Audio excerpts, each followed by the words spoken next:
Dans la vidéo d'aujourd'hui, nous allons explorer 5 décisions stupides concernant les animaux sauvages qui se sont terminées tragiquement. De l'attaque de coyote qui a coûté la vie à un jeune enfant à la rencontre avec un crocodile qui a mis fin à un pari en état d'ivresse. Mais d'abord, allons dans le Montana où un mannequin Instagram se fait dévorer par un grizzly après avoir pris un selfie.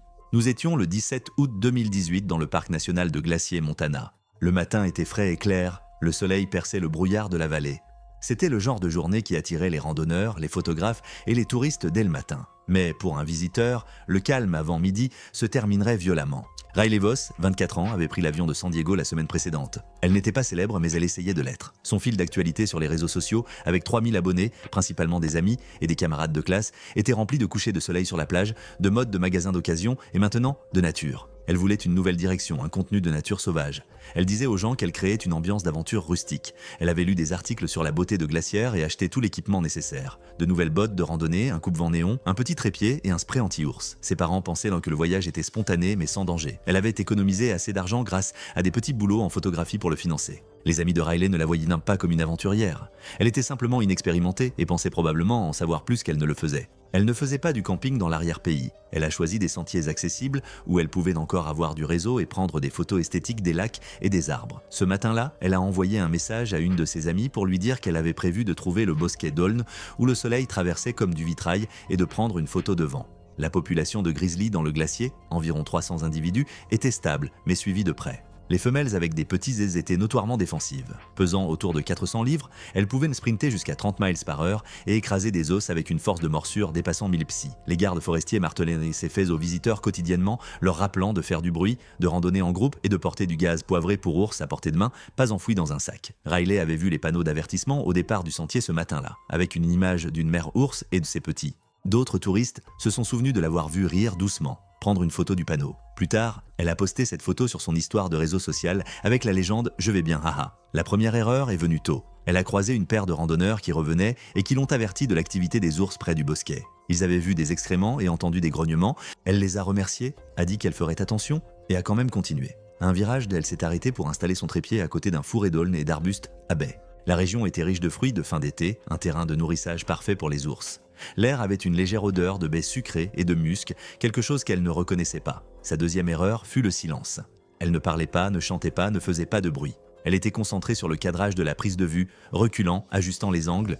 Elle ne faisait pas attention à ce qui se trouvait à 6 mètres, à moitié caché dans les buissons.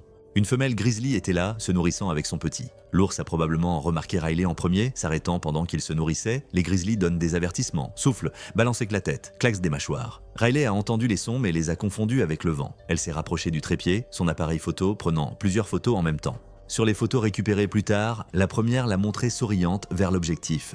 Puis un mouvement flou derrière elle, des témoins sur la crête au-dessus, 2 randonneurs ont entendu le grondement sourd avant de la voir courir. Elle s'élança en avant, trébuchant dans les hautes herbes, se retournant à mi-chemin vers son sac. L'ours chargea, couvrant le sol en quelques secondes. Elle tira sur son sac, cherchant le spray anti-ours, mais sortit le mauvais récipient, un répulsif à insectes.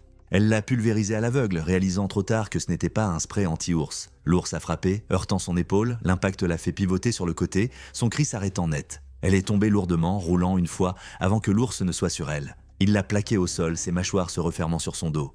Les témoins ont dit plus tard que le son seul racontait l'histoire. Court, confus, puis brusquement silencieux, le grizzly a déchiré le tissu et la chair, mordant le long de sa colonne vertébrale et de ses omoplates. Un bras s'est cassé instantanément. Elle a donné un coup de pied faible, sa botte raclant la terre. Des témoins ont crié depuis la crête, essayant de faire du bruit. Ils étaient trop loin. L'ours a brièvement levé la tête, soufflé, puis mordu à nouveau son cou et son flanc. Lorsqu'il s'est finalement retiré, elle ne bougeait plus. Le petit a reniflé son sac à dos avant que tous deux ne disparaissent dans les broussailles. L'attaque a duré moins d'1 minute. Les randonneurs ont réussi à passer un appel après être montés sur la crête pour avoir du réseau. Lorsque les gardes forestiers sont arrivés 40 minutes plus tard, alertés par les témoins, le site était silencieux. Ils ont trouvé le vaporisateur d'insecticide à quelques pieds d'elle. Le spray anti-ours était encore rangé dans son sac, inutilisé. La scène de sa mort a été méthodiquement documentée. De profondes marques de griffures couvraient son dos et son torse. Le motif des perforations correspondait à la séquence d'attaque d'une mère ours défensive. Il n'y avait aucun signe qu'elle n'ait essayé de grimper ou de courir en montée, juste de la panique à découvert. Après avoir examiné les preuves, les responsables ont euthanasié la truie conformément à la politique du glacier pour les attaques défensives près des sentiers fréquentés, confirmant par autopsie que l'incident n'était pas de nature prédatrice. En ligne, l'histoire s'est répandue pendant une courte période de temps. Un influenceur attaqué après avoir confondu un spray anti-insecte avec un spray anti-ours. En quelques jours, l'incident a alimenté des blagues et des indignations. Certains l'ont qualifié de tragique, d'autres de stupide. Les parents de Riley ont pris l'avion pour le Montana afin de la ramener chez elle. Pendant 3 jours, l'algorithme a diffusé son image, puis elle a disparu. Une autre histoire l'a remplacée, un autre rappel de la vitesse à laquelle la nature sauvage punit l'ignorance. Mais même si l'erreur de Riley s'est estompée de la mémoire, à Los Angeles, le pique-nique familial du dimanche prouverait que nourrir les animaux sauvages entraîne des conséquences irréversibles. C'était le 10 mai 2015 dans un grand parc public à Los Angeles, Californie. Des familles étalaient des couvertures sous les sycomores. Les enfants se poursuivaient entre les tables et l'odeur de charbon de bois flottait dans l'air de pique-nique. Personne là-bas ne s'attendait à rien de pire qu'un coup de soleil. Travis Linton, 29 ans, travaillait dans la construction à Burbank et aimait dire que les règles étaient tues pour les gens sans bon sens. Sa femme, Megan, également âgée de 29 ans, gérait le service client d'une société de location de voitures. Ils étaient des parents ordinaires qui essayaient de rendre un dimanche spécial pour leur fils de 3 ans, Caleb. Ils ont emballé du poulet frit, des chips et des boîtes de jus. Megan voulait de jolies photos pour Facebook. Travis voulait faire un barbecue et se détendre. Aucun d'eux ne se souciait vraiment des règles du parc. Ils avaient vu les panneaux « Ne pas nourrir les animaux sauvages » d'innombrables fois et les traitaient comme une décoration. Les coyotes étaient une vision familière dans les parcs de Los Angeles. Les habitants les connaissaient comme des survivants débrouillards, maigres mais audacieux, souvent glissant entre les aires de pique-nique en plein jour. Les gardes ont averti à plusieurs reprises que les nourrir les rendait agressifs. Pourtant, les visiteurs ont jeté de la nourriture quand même. Des chips, des hot dogs, même des restes, pour obtenir des photos rapprochées. Les Linton n'étaient pas différents. Travis trouvait cela drôle, une façon inoffensive de montrer à son fils un vrai animal. Il ne comprenait pas que ces animaux, des prédateurs maigres de 40 livres, avec des mâchoires assez fortes pour écraser la colonne vertébrale d'un lapin, n'étaient ni des animaux de compagnie ni des mascottes. Ils se déplaçaient silencieusement quand ils le voulaient, observant depuis les buissons avec une patience que la plupart des gens prenaient pour de la curiosité. Ils étaient des opportunistes conditionnés par la stupidité humaine. Cet après-midi-là, le parc semblait trompeusement paisible. L'air scintillait de chaleur et l'herbe autour des tables était devenue clairsemée à cause de la sécheresse. Un coyote traînait à la lisière de la forêt, son pelage gris terne et brun, les côtes légèrement visibles. Megan l'a repéré en premier. Elle a pointé du doigt, téléphone à la main. Travis a sifflé et jeté une chips. Le coyote s'est figé et s'est approché, les épaules basses, les yeux fixés sur la nourriture. Un autre morceau a suivi, puis un os de poulet. D'autres visiteurs ont remarqué, mais n'ont pas intervenu. Les gens voient souvent des coyotes et supposent qu'ils sont inoffensifs. L'animal s'est approché à moins de 20 pieds, la tête inclinée, les oreilles frémissant. Travis a continué à jeter de la nourriture, riant et disant qu'il était amical. Megan filmait à quelques mètres de distance, narratrice. Le coyote s'est assis, la queue enroulée, attendant plus. Quand Caleb a trottiné depuis la couverture en serrant un pain à hot dog, aucun des parents ne l'a arrêté. C'était la dernière erreur, celle qui mélangeait l'ignorance, l'arrogance et la négligence. Les instincts du coyote se sont déclenchés.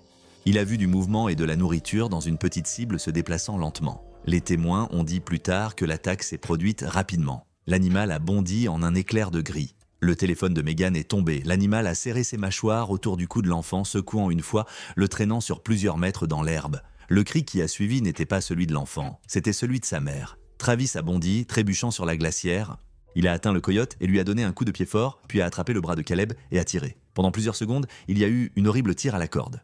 Travis tirant son fils par le bras, le coyote tirant sur son cou. L'animal a finalement lâché prise après avoir été surpris par le bruit des cris et des nombreux pas qui approchaient. Le coyote a disparu dans les arbres. Caleb restait immobile sur le sol, sa chemise trempée. Travis pressa sa main contre les blessures, criant à l'aide, mais c'était inutile. La morsure avait déchiré profondément son cou, sectionnant les principaux vaisseaux sanguins. Les témoins décrivent le sang s'accumulant rapidement dans la terre.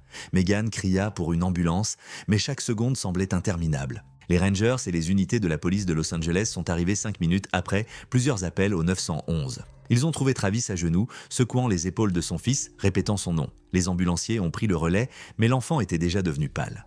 Les agents de la faune ont localisé le coyote dans l'heure près du pied d'une colline et l'ont euthanasié sur place. Une nécropsie effectuée par les autorités de la faune a confirmé la présence de contenu gastrique de os, de poulet et chips. Il avait été nourri à plusieurs reprises, probablement par des visiteurs pendant plusieurs mois. Les agents de la faune l'ont qualifié de cas typique d'accoutumance alimentaire. Le parc a été évacué le soir et une fermeture temporaire est entrée en vigueur le lendemain matin. Certaines personnes ont blâmé le parc de ne pas avoir clôturé la zone. D'autres ont blâmé les parents. Travis et Megan ont quitté la Californie en quelques mois. Leur maison de location a été mise en vente, les voisins disant qu'ils ne les ont jamais revus. Le parc a installé de nouveaux panneaux d'avertissement avec des caractères plus grands et a cité des visiteurs sous les lois sur l'alimentation de la faune de l'État. Les gardes forestiers ont dit que le même problème persistait, les gens jetaient encore de la nourriture, prenaient encore des photos, pensant toujours que cela ne pouvait pas leur arriver. C'était le 22 juillet 2014 dans le parc national de Yellowstone, Wyoming. Les familles le posaient pour des photos à côté des fumerolles, riant de l'odeur de soufre. Les panneaux d'avertissement concernant la distance à garder avec la faune se fondaient dans le décor, remarqués mais ignorés.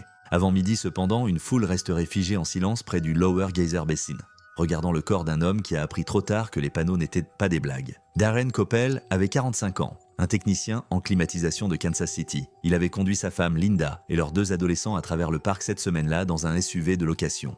C'était leur première vraie vacances en famille depuis des années, planifiée après l'insistance de Linda pour qu'ils voient la nature avant que les enfants n'aillent à l'université. Darren n'avait pas été impressionné dès le premier jour. Il s'était plaint des prix de l'essence, de la foule et de l'odeur de soufre. C'était le genre d'homme qui ne croyait pas au danger à moins de le voir lui-même. Pour lui, les gardes forestiers étaient trop prudents, les animaux dociles. Il disait souvent à sa famille que les bisons n'étaient que de grosses vaches. Il n'était pas stupide au sens de ne pas savoir mieux. Il était stupide dans le sens de penser qu'il savait mieux.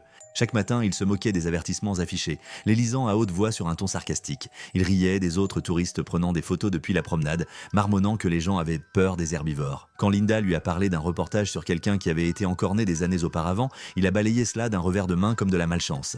L'ironie était que Darren se considérait comme pratique, un homme qui réparait des machines pour vivre, utilisait la logique et se méfiait des experts. Le Lower Geyser Basin était une vaste étendue de terre fumante, parsemée de bassins bouillonnants et de troupeaux de bisons paissant sur l'herbe sèche. La population de bisons du parc se comptait par milliers, avec des taureaux adultes pesant jusqu'à 2000 livres et mesurant 6 pieds de haut à l'épaule. Malgré leur taille, ils pouvaient sprinter à 56 km/h et pivoter plus vite qu'un cheval. Les gardes forestiers ont averti que les bisons blessaient plus de personnes chaque année que les ours ou les loups réunis. Pourtant, les gens les traitaient comme des accessoires pour les photos de vacances, s'approchant trop près, parlant doucement comme s'ils étaient apprivoisés. Ce matin-là, un bison mâle broutait près de la barrière de sécurité à environ 50 mètres de la passerelle. Les touristes se sont arrêtés pour prendre des photos, content de garder leur distance. Pas Darren. Son fils a filmé avec une petite caméra alors que Darren escaladait la barrière. Plusieurs témoins ont plus tard confirmé que la voix de sa femme pouvait être entendue sur la vidéo, lui disant d'arrêter. Il l'a ignoré et a avancé vers l'animal souriant aux spectateurs. À environ 20 pieds, le bison a levé la tête et a regardé. Darren s'est arrêté, a haussé les épaules et s'est retourné comme pour poser. Quelqu'un dans la foule a murmuré qu'il était trop près. Il a fait quelques pas de plus, réduisant l'écart à 3 mètres. Sa fille a dit plus tard qu'il voulait une photo naturelle avec le bison le regardant directement. Il agita les bras en l'air pour attirer son attention. La queue du taureau fit un mouvement rapide. Il baissa la tête et gratta le sol, un avertissement typique. Plusieurs personnes sur la promenade ont commencé à reculer. Darren, souriant, restait tourné de dos, ajustant son chapeau. Il n'a jamais vu ça commencer à bouger. Le bison a chargé, ses sabots frappant fort et vite. Les témoins ont dit que l'animal avait parcouru la distance en moins de 2 secondes. L'impact était brutal. La corne est entrée dans son abdomen juste au-dessus du bassin, le soulevant du sol. La force l'a fait pivoter sur le côté, son corps se tordant de manière anormale avant de toucher le sol.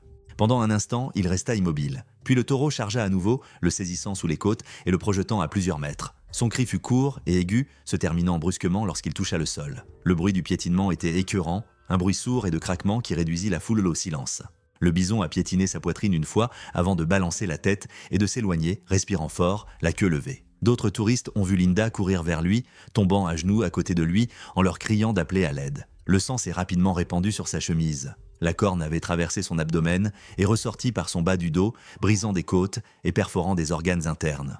Un garde forestier a ensuite déclaré que les blessures étaient des mortelles. Ses yeux étaient ouverts, mais il n'y avait plus de reconnaissance. Lorsque les gardes sont arrivés quelques minutes plus tard, ils ont sécurisé la scène et repoussé la foule. Un garde forestier a vérifié le pouls, mais a secoué la tête presque immédiatement. Les mains de Linda étaient couvertes de sang. Les enfants étaient à quelques mètres, figés. Les ambulanciers l'ont déclaré mort là où il est tombé. La cause du décès a été répertoriée comme un traumatisme interne massif dû à un encornement par un bison. Les rangers ont dégagé la zone, éloigné l'animal et rouvert le sentier le lendemain matin. Le service du parc a publié un bref communiqué rappelant aux visiteurs que les bisons sont imprévisibles et peuvent courir 3 fois plus vite que les humains. Ce n'était pas la première blessure de visiteurs cette année-là et ce ne serait pas la dernière. Sa famille a refusé les interviews. Ils ont quitté le parc ce soir-là, conduisant directement jusqu'à Kansas City sans s'arrêter. Une petite nécrologie locale a été publiée 3 jours plus tard, omettant les détails de sa mort. Alors que les sabots du bison laissaient leur dernière empreinte sur Darren, en Floride, un éleveur d'oiseaux exotiques découvrait que qualifier les casoars de gentils géants ne signifie rien lorsque la saison des amours réveille leur fureur préhistorique. C'était le 27 mars 2016, à Gainesville, en Floride. Sur une petite propriété privée à l'extérieur de la ville, 2 cassoirs arpentaient lentement leur enclos en cercle. C'étaient de beaux oiseaux d'apparence préhistorique, immenses, à plumes noires, couronnés de casques durs. À la tombée de la nuit, l'un d'eux serait en train de marcher autour du corps de son propriétaire. Elliot Crane avait 38 ans, un éleveur d'oiseaux exotiques autodidacte qui considérait sa collection de basse-cour comme un mini-zoo. Il possédait des paons, des émeuses, des grues couronnées et des cassoirs, sa fierté. Il était connu en ligne dans un petit forum d'animaux exotiques comme le gars qui a prouvé que les cassoirs pouvaient être manipulés en toute sécurité avec une énergie calme. Ces vidéos le montraient en train de leur donner des fruits à la main à travers la clôture et de se vanter qu'ils étaient de mal compris. En réalité, c'était un amateur qui pensait que la familiarité signifiait le contrôle. Il n'était pas malveillant, juste naïf et trop confiant, un mélange dangereux lorsqu'on s'occupe de l'un des oiseaux les plus meurtriers de la planète. Il gérait la ménagerie presque seul, avec quelques hectares de volières et osés de hangars derrière sa maison. Il gagnait assez d'argent en élevant des perroquets et des faisans rares pour financer sa collection. Des amis ont dit qu'il voulait ouvrir un petit parc éducatif un jour. Ce but l'a aveuglé au risque. Les agents de la faune l'avaient averti 2 fois à propos de ces casoars après avoir été remarqués par ses invités. Les rapports d'inspection ont ensuite confirmé les préoccupations antérieures concernant la sécurité de l'enclos. Il les a ignorés, affirmant que ces oiseaux étaient apprivoisés. Il les traitait comme des animaux de compagnie surdimensionnés, marchant près d'eux sans barrière, les nourrissant à la main et postant des selfies depuis l'intérieur de l'enclos. Il s'est convaincu que sa familiarité signifiait sécurité. L'enclos des casoars se trouvait à l'arrière de la propriété, clôturé avec un grillage de 6 pieds, ombragé par des palmiers et des fougères envahissantes. Ce jour-là, le sol était glissant à cause de la tempête du matin. Le casoar mâle, un oiseau d'environ 6 pieds de haut et pesant environ 130 livres, était particulièrement agité. C'était la saison de reproduction lorsque les mâles ne protègent d'eau les nids et deviennent agressivement territoriaux. Les casoars peuvent sprinter jusqu'à 30 miles par heure et sauter plus de 5 pieds en un seul bond. Leur griffe intérieure, longue de 5 pouces, agit comme un poignard capable de trancher la chair et les os. Les agents de la faune les ont décrits comme des vélociraptors vivants. Et ce n'est pas une exagération. Elliot savait cela. Il pensait juste que ces oiseaux élevés à la main étaient différents. La première erreur est survenue en début d'après-midi. Les voisins ont dit qu'ils l'ont entendu parler fort dans l'enclos, probablement en appelant les oiseaux pendant le nettoyage. Selon la reconstitution ultérieure de la scène, il était entré juste après que la pluie se soit arrêtée, ses bottes glissant légèrement sur la boue humide. Un long râteau et un seau de nourriture étaient près de la clôture, signe qu'il avait prévu un entretien de routine. Un des cassoirs était à l'extrémité éloignée, faisant les 100 pas. L'autre, le mâle, était plus proche, sa casque légèrement abaissée, plumes hérissées, c'était des avertissements clairs. Elliot les a ignorés comme il le faisait toujours. À un moment donné, il a glissé. Le sol à l'intérieur de l'enclos était devenu mou et irrégulier à cause de la tempête. Les enquêteurs ont ensuite découvert une empreinte de talon glissée sur une zone humide à côté de la bassine d'eau, puis une large trace où il a touché le sol. C'était le déclencheur. Pour un casoar, un mouvement brusque près de son territoire signifie une menace. Il n'y avait pas de témoin, mais la reconstitution de la scène a suffi. Il est tombé en arrière, s'est débattu et a probablement croisé le regard de l'animal. Le mâle a réduit la distance presque instantanément. Le premier coup lui a frappé la cuisse, les griffes déchirant le jean et pénétrant profondément dans le muscle. Le second a frappé plus haut, déchirant son aine et sectionnant son artère fémorale. Il a essayé de rouler pour s'éloigner, laissant des marques dans la boue là où ses mains cherchaient à s'agripper. Le casoar continuait de frapper, des sauts rapides à 2 pattes, des bonds qui amenaient les 2 pieds en avant, chaque coup enfonçant les griffes dans les tissus mous. Le poids et la vitesse de l'oiseau transformaient chaque coup de pied en arme.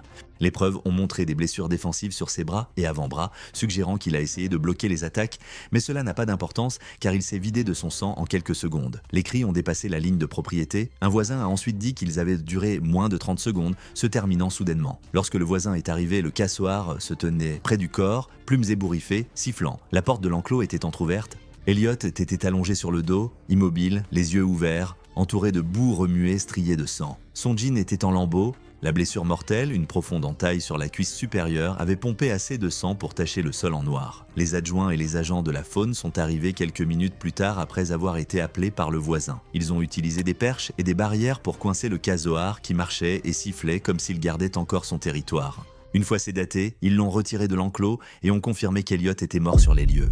Les ambulanciers ont noté une perte de sang catastrophique et plusieurs lacérations cohérentes avec des coups de cassoar. Un médecin légiste a ensuite confirmé la section de l'artère fémorale comme la principale cause de décès. Sa mort a été instantanée en termes biologiques. Il s'est vidé de son sang avant d'avoir eu la chance de ramper jusqu'à la porte. Les autorités de conservation de la faune ont euthanasié le cassoar le lendemain matin. Ce n'était pas par vengeance, c'était la politique. Tout animal qui tue un humain est considéré comme trop dangereux pour être gardé. La communauté du forum d'Elliot, presque 100 personnes, a posté de brèves commémorations le qualifiant de passionné des animaux. La vérité était plus simple et moins flatteuse. Sa propriété a été déblayée sous un mois. La famille d'Elliot a organisé de petites funérailles dans une église locale à Gainesville une semaine plus tard. Sa fille a parlé brièvement, décrivant sa fascination de toujours pour les animaux et combien de temps il passait à s'en occuper. Ces oiseaux exotiques restants ont été transférés dans un centre de réhabilitation agréé sous la supervision de l'autorité de la faune. Les griffes, en forme de poignard du cassoar, avaient trouvé leur cible dans l'ignorance d'Elliott. Pendant ce temps, dans le territoire du nord de l'Australie, un campeur découvrirait que les crocodiles marins considèrent les humains qui éclaboussent comme rien de plus qu'un dîner livré à leur porte. C'était le 7 septembre 2013, le long de la rivière Mary, dans le territoire du nord de l'Australie. L'air était épais d'humidité et du bourdonnement constant des insectes, et l'eau bougeait lentement et semblait calmement trompeuse sous le clair de lune.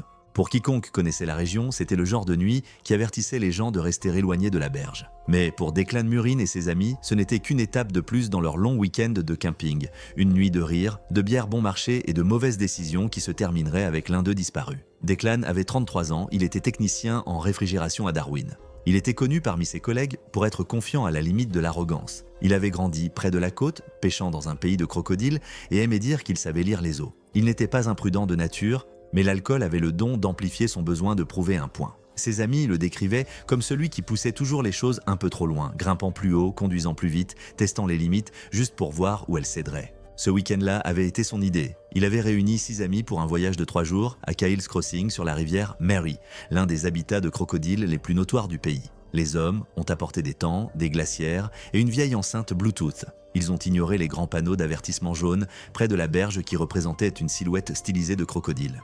Pour eux, ce n'était qu'un symbole, quelque chose destiné à effrayer les touristes. Ils plaisantaient en disant que les habitants exagérèrent le danger pour garder les meilleurs endroits de pêche pour eux-mêmes. En fin de soirée, plusieurs canettes vides étaient éparpillées autour du foyer et Declan en était à sa 6e bière lorsqu'il a parié. La rivière Mary, large et lente, traverse un pays de plaines inondables bordées de pandanus et de paperbark. La nuit, la surface reflète les étoiles comme de l'huile. Sous ce calme se trouvent certaines des populations les plus denses de crocodiles marins au monde. Des reptiles massifs qui peuvent dépasser 5 mètres de long et peser plus de 450 kilos. Ces prédateurs tendent une embuscade par en dessous, comptant sur la patience et la discrétion. Leurs mâchoires peuvent exercer une pression de plus de 3000 livres par pouce carré. Et une fois qu'ils tiennent leur proie, l'évasion est presque impossible. Tout au long de la journée, le groupe avait vu plusieurs avertissements. Des gens du coin, passant dans un utilitaire, leur avaient dit de ne pas camper près du passage. Plus tôt dans la soirée, ils avaient aperçu un tronc flottant qui s'est avéré avoir des yeux. Il s'est immergé silencieusement lorsque quelqu'un a pointé une lampe de poche dessus. Declan a balayé cela en disant que c'était juste pour observer. Même lorsqu'un crocodile mâle a frappé sa queue en amont, en voyant des ondulations à travers les eaux peu profondes, il l'a rié. Ce n'était pas de l'ignorance, il savait à quel point ils étaient le dangereux. Mais des années à entendre les mêmes contes de prudence avaient transformé la menace en quelque chose d'abstrait. Il a décidé que la rivière n'était dangereuse que pour les imprudents. Près de minuit, des hommes se sont rassemblés près du bord de l'eau, leur voix s'élevant au-dessus du sifflement des insectes. Ils avaient bu pendant des heures, discutant pour savoir si quelqu'un nageait encore dans la rivière. Quelqu'un a plaisanté en disant que si Declan n'avait vraiment pas peur des crocodiles, il devrait le prouver. Declan enleva sa chemise et se dirigea vers la pente boueuse, toujours en souriant. Les autres étaient à moitié encouragés, à moitié protestés. Il entra dans la rivière, pieds nus, s'enfonçant dans le limon. L'eau lui atteignit les genoux, puis la taille. Il éclaboussa une fois, en voyant des arcs d'eau scintillant sous le clair de lune, criant que les crocodiles l'avaient dit avaient peur des gens. Pendant quelques secondes, rien ne s'est passé, juste le bruit de l'eau et des rires. Puis la surface a bougé à 3 mètres derrière lui. La tête du crocodile est apparue presque sans un bruit. Les témoins ont décrit cette scène comme trop rapide pour être perçue. L'animal a réduit la distance en moins d'une seconde. Le premier impact a résonné comme un coup de feu lorsque les mâchoires se sont refermées sur le torse de Declan. Son corps s'est plié et l'eau a éclaté autour d'eux. Il a poussé un cri perçant avant d'être tiré sous l'eau. L'eau a bouillonné, des bulles et des éclaboussures visibles dans le faisceau d'une lampe de poche. Les autres se sont figés un instant, trop stupéfaits pour bouger, puis un cri étouffé s'est fait s'entendre et l'eau est redevenue calme. Pendant quelques secondes, tout le monde est resté silencieux. Puis, un homme a couru en avant en criant le nom de Declan, mais la rivière n'a rien rendu. Un homme a pris une lampe de poche et l'a balayée à travers la rivière. 2 yeux brillants ont reflété le faisceau à environ 20 mètres, immobile, observant. Une faible tache rouge s'est propagée à l'endroit où Declan avait disparu sous l'eau. Les équipes de recherche sont arrivées à l'aube après qu'un d'eux ait demandé de l'aide. Les hommes n'avaient pas dormi. Ils étaient assis près de la rive, les yeux hagards, leur campement jonché de canettes de bière écrasées et d'herbes piétinées. Les policiers et les gardes forestiers ont lancé des bateaux en aval. Le courant de la rivière Mary était lent mais trompeur. L'eau trouble cachait tout sous une fine pellicule verte. À environ 1 mile en aval, près d'un enchevêtrement de branches, un garde forestier a aperçu une forme coincée contre une bûche. C'était le corps de Declan, sans son bras gauche et une partie de son bas du torse. La police a décrit les blessures comme étant compatibles avec le comportement alimentaire d'un grand crocodile marin. Pas une seule attaque. Les agents de la faune ont installé un piège près du passage à niveau ce soir-là, une cage en acier à pâté de viande. En 2 jours, ils ont capturé le crocodile, un animal massif avec des cicatrices profondes le long de ses flancs. Le personnel des parcs et de la faune l'a mesuré à 13 pieds 4 pouces de long et a effectué des tests ADN sur le matériel récupéré des restes. Les agents l'ont euthanasié, invoquant le risque pour les autres visiteurs. Les funérailles de Declan ont eu lieu 4 jours plus tard dans une petite chapelle près de la maison de ses parents. Environ 50 personnes sont venues, principalement la famille et les collègues. Son frère a qualifié cela d'accident stupide, disant que le caractère obstiné de Declan l'avait finalement rattrapé. Sa mère a gardé le cercueil fermé et interdit aux médias d'entrer. Un porte-parole de la police a ensuite confirmé que l'alcool était un facteur contributif et a qualifié la mort d'évitable. Les amis qui étaient avec lui n'en ont plus reparlé publiquement. Merci d'avoir regardé. Si vous avez aimé ces histoires, cliquez ici.